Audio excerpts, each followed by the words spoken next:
musique la amul fu mu mënul àgg quoi que ça soit Ndakaaru wala nga nekk feneen musique la quoi ku si nekk na nga gëm sa bopp amul complexe gars yi léegi affaire yi nekkatul du Ndakaaru quoi voilà léegi lu gis si àdduna tey mu taxaw ba nit yi di si wax am na benn travail bu nekk derrière quoi te projet bi loolu lañ si dund loolu lañ si jànkonteel parce que sacrifié nañ suñu bopp quoi def nañ lépp lu ñu waroon def pour que tey su génnee mu am réussite bi nii quoi kon genre Toscare définir na boppam quoi mooy que coono yu ñu daj si biir projet bi ba tey lii nii mën a taxaw quoi. photo boobu noonu fekk na coono bi kii nañu quoi boobu feebar naa mais man ak sama gars yi ñëpp feebarandoo woon quoi gars yi dañu Toscare woon quoi. lan moo tax sama featuring ak grand yomb quoi non du ma ne yomb na mais musique la ñuy def quoi musique pour man amul dara lu impossible si àdduna bi quoi. Urban SN. Alors, je me présente, moi c'est JP Ramé, producteur et directeur du label Impossible Points. Nous sommes venus aujourd'hui parce que un de nos artistes, du nom de Uzi Buzz, a sorti son projet, moi il est sorti depuis minuit hier, aujourd'hui, sur les plateformes. Mais nous avons tenu à adresser quelques mots à la presse, histoire aussi de permettre à la presse de pouvoir poser leurs questions par rapport à ce projet. Donc moi je vais faire une brève présentation de la maison de production que je dirige. Après je passerai la parole à Ouz pour qu'il fasse une présentation de l'album. Nous n'avons pas écouté tout l'album, on n'aura vraiment pas le temps. Nous avons choisi juste trois titres, je pense que nous avons écouté, histoire de gagner du temps. Et après on passera aux questions, ce sera très rapide. Alors concernant Impossible Prod, c'est une maison de production qui a été ouverte depuis le 11 février, je pense, 2021. Ça fait 3 ans, je pense. 3 ans depuis la création de la maison de production. Ce qui a motivé cette création, c'était un peu participer au développement de la culture, de la musique plus particulièrement, que ce soit urbaine ou dans d'autres styles. Depuis la création, nous sommes à notre 4e projet en 3 ans. Donc, ce qui nous ramène à au moins un projet par an depuis que nous sommes là. Nous avons commencé avec SKBS, nous avons enchaîné avec Hermas de Baymas. Nous avons fait Nîmes aussi de Baymas. Nous avons aussi fait quelque chose qui est très important pour moi, un projet avec Néobi qui avait besoin de revenir sur la scène. Donc voici les 4 projets que nous avons fait depuis la création de la maison de production. Donc nous sommes en train de continuer notre bonhomme de chemin, il reste encore des choses à faire, nous avons de l'ambition. Nous espérons continuer à accompagner des artistes parce que je le dis souvent, 80 voire 90% du travail, c'est les artistes qui le font. Nous nous accompagnons juste et nous essayons d'apporter un plus et de faciliter un peu. Donc voilà ce que je pourrais dire à propos de l'Impossible. Certes, il y a d'autres projets qui arrivent, mais ce n'est pas le moment d'en parler. Je pense que nous sommes là pour le projet de Ouz. Donc je vous remercie encore une fois de votre présence. Je vais passer la parole à Ouz qui va se présenter aussi, pour ceux qui ne le connaissent pas. maa ngi nuyuwaat gars yi nga xamante ne ñoo teew fii nii ku si nekk bàyyi sa yite ñëw waaw du lu évident quoi gars yi am na fu ñu jógee fu sori xam nga sama jëmu ji jaral leen ñu déplacé wu xam nga ñëw ba fii nii donc maa ngi leen remercier waa Kaolack gars yi sonn ngeen si affaire trop di leen baaluwaat ak tamit quoi si retard bi comme ni ko gars yi waxee juste dañu nekkoon si ay affaire rek ñoo ngi jégaluwaat bu baax di nuyu JP bu nga xamante ne moo nekk sama producteur. moom laay njëkk a remercier tey quoi parce que gars yi suñu xamee sama kanam nii ma nekk si kanam à chaque fois artistes yi ñooy nekk devant la scène mais derrière am na ñoo xamante ne ñoo fa nekk di rey seen bopp chaque jour di def lu nekk pour artiste bi gars yi xàmmee ko pour artiste bi dem si kanam donc mënu ma ñëw fii nii te du ma ko remercier quoi gars yi tàggu leen ma JB s'il te plaît. après loolu maa ngi remercier label bi ñëpp ñu nga xamante ne ñoom laay liggéeyal. Fatima gars yi fa nekk artistes yi Baymas LSK fàttewuma kenn franchement ay nit yu baax lañ quoi ñoo bokk fu ñuy liggéeyee mais tamit dem nañ ba liggéey sax boole duñu quoi dem nañ ba relation yi nekk na leneen quoi di nuyu Zik Buzz Music ba nga xamante ni foofu lañ ma formé en fait parce que foofu laa xam depuis mes débuts quoi foofu laa tàmbalee ñoom ñoo ma yàgg lépp lu gars yi di gis si man ñoom ñoo ko def si man quoi. Zik Buzz Music respect quoi maa ngi leen di ziar sàmm ak esprit lépp lu ma doon tey ñoom la quoi franchement xaw ma seen fay.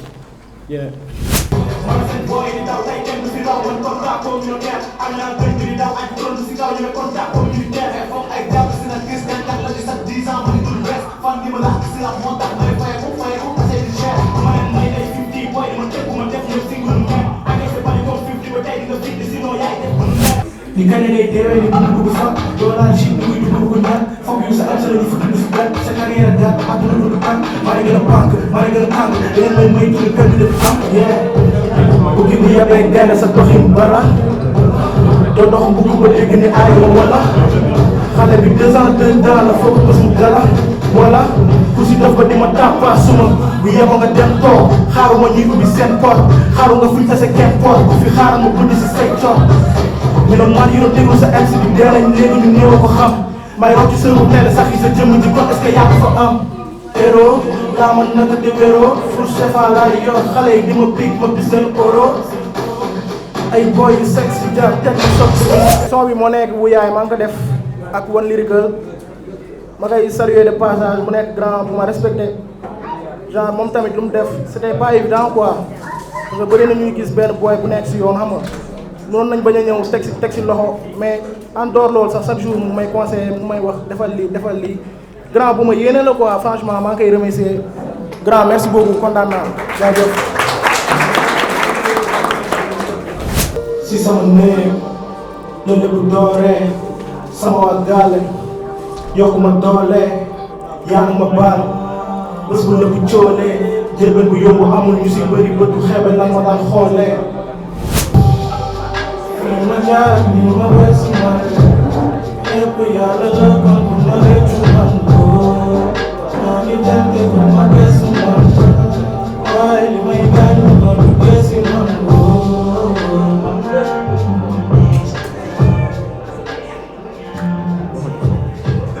yeah son bi mooy fu lépp tàmbalee son bi son boo xamante la man la quoi dama ko bind ak xol parce que maa ngi wax si samay début si fu ma tàmbalee sama famille xam nga parce que ñoom ñoo ma jëkk a dooleel quoi parce que yombul tey nga nekk booy bëgg a def musique ak gars yi nu ñu xoolee milieu rap bi quoi genre su fekkente ne am nga sa soutien famille rek santal yàlla quoi sama famille maa ngi leen di nuyuwaat quoi di leen jaajëfal kontaan naa bu baax son bi pour yéen la jaajëf. dem naa leen tax saa kon ma néew doole nekk yëgul ñoom si misaal bu yàlla ñu boole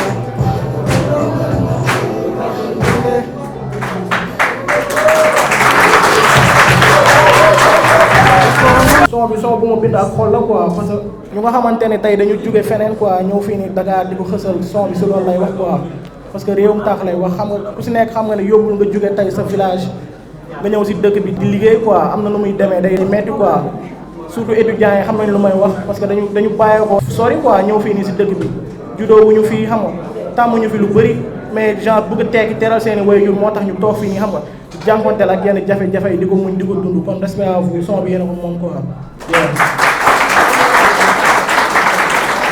kaw Dakar ay asina Dakar ay kela bàyyi ko maa ngi Dakar ku si mer na xaar seen jàmm jeex na yéen maa ngi Dakar asina Dakar.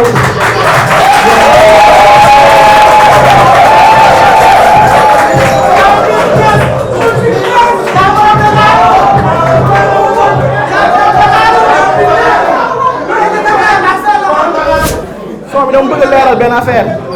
si game bi quoi mooy que affaire yi nekk du fii nii la nekk quoi du Dakar kese la nekk que sama moroom rap artistes yu nga xamante ni nekkuñ fii nii quoi bu ñu am complexe quoi musique la amul fu mu mënul àgg quoi que ça soit Dakar wala nga nekk feneen musique la quoi ku si nekk na nga gëm sa bopp amul complexe gars yi léegi affaire yi nekkatul du Dakar quoi voilà léegi ay Kouthia ngeen ay Kounkandé ay Kouthia ngeen Kounkandé ay Kouthia ngeen ay Kounkandé jaajëf sama gars yi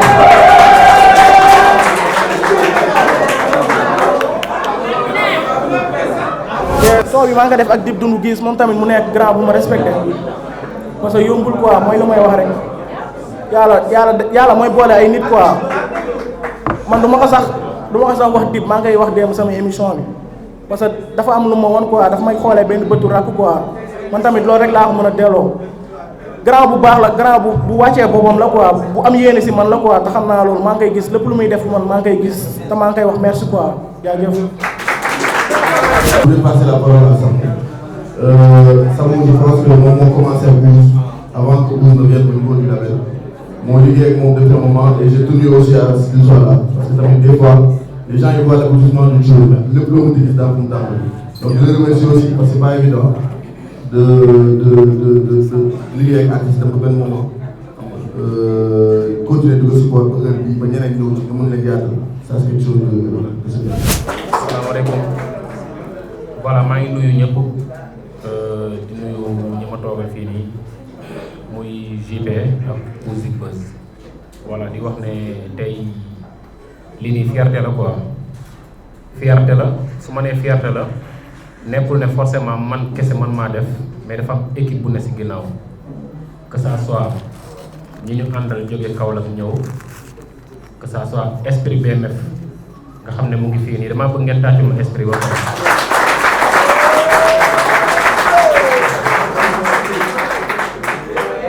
esprit BMF man ak moom comme ni ko Ousse waxee ci son bi ñun ñoo tette Ousse en fait ñun ñoo jël Ousse ne ko yow da ngay rap par force mu neex la mu naqari la da ngay rap parce que xëy na ñun lu ñu doon gis ci moom jamono yooyu noonu ñu bëri gisuñ ko woon moom tam mu nekk jeune bu ambitieux boo xam ne ñun sax après daf ñu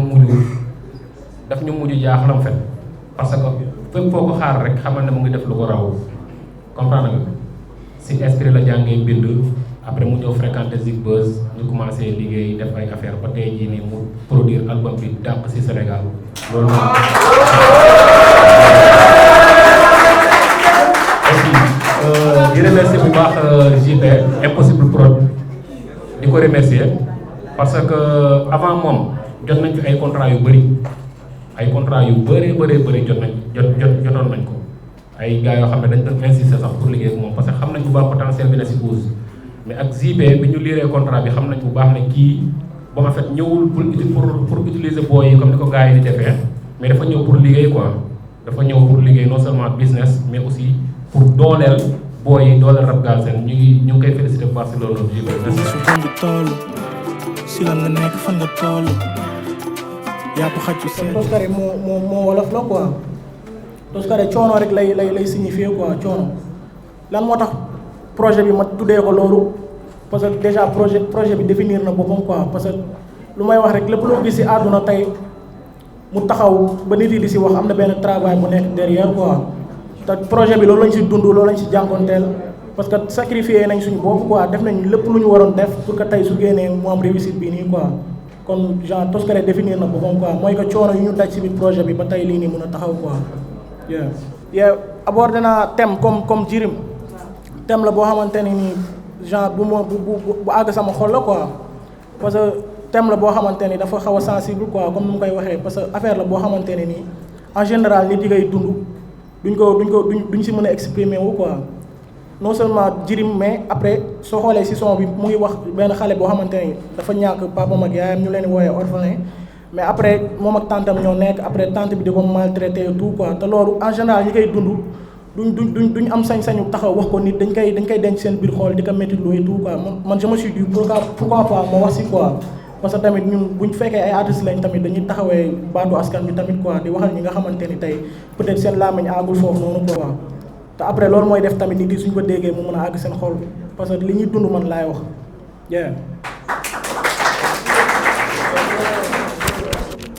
et pour man artistes yu nekk si projet bi yëpp ay artistes professionnels lañ quoi parce que projet bi amul cuune quoi amul benn son booy déglu ne lii des na wala ko genre def naa son ak Dip def naa son ak One Lyrical def naa son ak Mr Cash def naa son ak Toumani quoi quatre personnes je pense laa defal featuring ci projet bi quoi ak Jaaman Express du ma ko fàtte Jaaman ñoo ñëpp ay nit yoo xamante ne yàgg nañ leen gis quoi gars yi min nañ seen kanam am nañ expérience bu bëri ci musique quoi le fait tamit ma def ak ñoom son man tamit ñu bokk même session yi xam nga bokk même studio yi tamit gagné naa ci expérience bu bëri quoi parce que kenn ku ci nekk am na loo xamante ne nekkul ci sa borom genre su yàlla defee ngeen di liggéey yow tamit da lay permettre à ce que nga gagner expérience quoi maa ngi leen di jaajëfal tamit ñoom ñëpp. Nous avons fait le choix de ne pas faire de vente physique parce que nous avons ciblé notre public. Nous savons que notre public est très jeune, il est très connecté. Et pour un premier projet, pour un artiste qui arrive, il est plus judicieux de le mettre sur les plateformes, il soit accessible à tout le monde. Donc, il faut savoir que le monde évolue. Faire des albums, tirer des albums pour les faire, pour juste les faire, ce n'est plus intéressant. Peut-être les management ont une optique, ont une vision, ont une approche différente. Mais nous, on mise beaucoup sur le digital. Pour un projet comme Bara, si je comprends ces questions, je suis direction artistique, d'accord. Alors pour le projet, je pense depuis le premier jour, j'ai très tôt cherché à être à mi-chemin. Parce qu'on sait que le public hip-hop, c'est un public assez faible. Donc j'ai choisi des raisons pour lesquelles tous les beatmakers, je pense que j'ai une tranche d'âge pour gagner. Parce que vous voulez avoir une musique pour commenter. Et à la fois, de venir les hip-hopers, mais aussi de nous adapter avec les boys parce que certains ils ont vu mais ils sont pas ça avec moi. Donc quand je écoute le projet et que tu te concentres vraiment sur le son, tu verras que certes on fait le rap, mais la musique touche un peu une partie de la population qui est juste urbaine. Depuis le début du projet. Et je pense qu'on a réussi à trouver le juste milieu. Le juste milieu, c'est que les hip-hopers ne se sentent pas sortis du projet, mais aussi que nous sommes urbains en général. Donc c'est comme ça qu'on a travaillé, c'est ce que j'avais demandé au beatmaker, je me remercie au passage. C'est ce qu'ils m'ont donné et je suis très satisfait de la direction que prend le projet. Après, pour ta deuxième question, sûrement tu fais allusion à un événement, effectivement, et je le dis ici, où sera un événement au mois de décembre, on communiquera la date très bientôt. Fara boobu du woon man kese maa feebar ah. mooy li ma lay wax sànq maa ngi remercier tamit sama beatmaker yi quoi sama ingé bi Zen lyrics bi Big Boss Nula Big DN Tamsir tamit maa ngi koy remercier parce que tamit yombul artiste comme yow nga am projet mu bàyyi lépp lu muy def ñëw bokk ak yow liggéey bi di fanaan ak yow studio xam nga non gars yi respect quoi loolu yombul feebar photo boobu noonu fekk na coono bi kii nañu quoi boobu feebar naa mais man ak sama gars yi ñëpp feebaru ndoo woon quoi gars yi dañu toskare woon quoi lan mooy suivi projet bi pour man am na affaire yu bëri yoo xamante ne prévoir nañ def ko quoi dañuy ñaan yàlla mu yóbbu ñu si ak jàmm mais yéen a ngi fi ñooy fi bu ñu yàlla may fekkee ak tal yéen di ngeen gis affaire yu bëri quoi bu dee concert dinañ ko def incha allah bëgg nañ ko def bu dee ay clip xaar leen affaire yaa ngi ñëw xaar leen lépp quoi pare nañ ñun. c'est effectivement vrai musique bu ko impossible produire gannaaw yàlla ak talent je pense que vous pouvez jouer sur le console. Et ça il faut l'admettre. Pas comme musique. Elle m'en a parlé plusieurs fois au studio wax na ma ko waxaat ma ci. Donc, avant moi, j'écoutais Ouz, mais je ne l'écoutais pas trop parce que moi, ils sont à part ça, il faut rappeler le problème. Donc, nous avons c'est important.